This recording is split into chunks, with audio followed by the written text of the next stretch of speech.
Hey, so here we're going to run over 3 tools for Google that might help you in your classroom. So this first one's called Semantris, and what it is it's a word association game that helps students associate words with the ones that they already know. So it'd be a good way to learn some of those in your elementary classrooms and your middle school classrooms or older, but it's definitely geared more towards some of the younger grades, but it's a fun way to do that.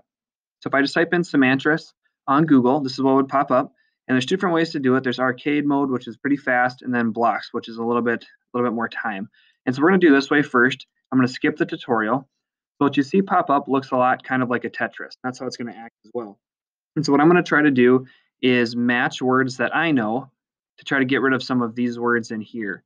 And so, for example, if I wanted to try to get rid of, let's say, rain, maybe I want to type in water. I'm going to hit enter, and Google uses its artificial intelligence. Oh, I didn't see lake. To try to get rid of some of those things here for you. If I want to try to get rid of music, maybe might go after piano or flute. I didn't even notice that one either. And as you see, it's going to start taking away these, and it's going to keep adding blocks to it as you go. So you can try to, if you get multiple colors that are touching, it'll get rid of more than one. But that's kind of the overview of it. So it's a fun way to do that with students for them to help learn more word association games.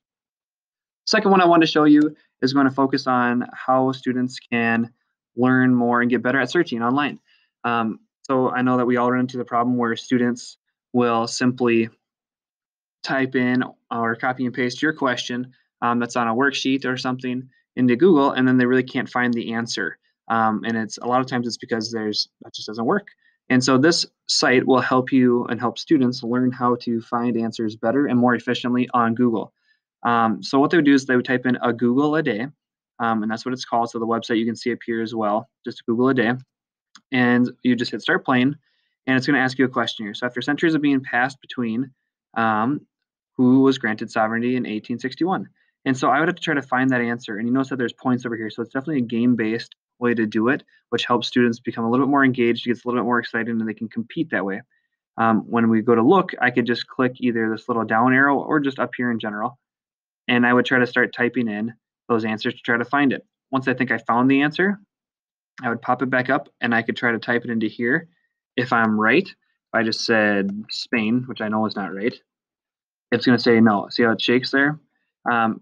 If I wanted to find the right answer, it would be green. It would light up, give me a check mark, and move on to question 2.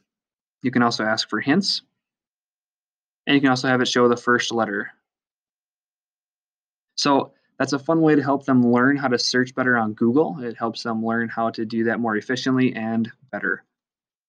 Lastly, Talk to Books. Talk to Books is pretty cool because it's not a traditional search, and it's going to use natural language from humans in its Google searching. So what it's meant to do is Google has entered in billions of lines that are like conversations that humans would normally have, and it tries to find those answers for you. So for example, if I went to talktobooks.com, and it is through ebooks, I could type in who's the smartest person in Harry Potter.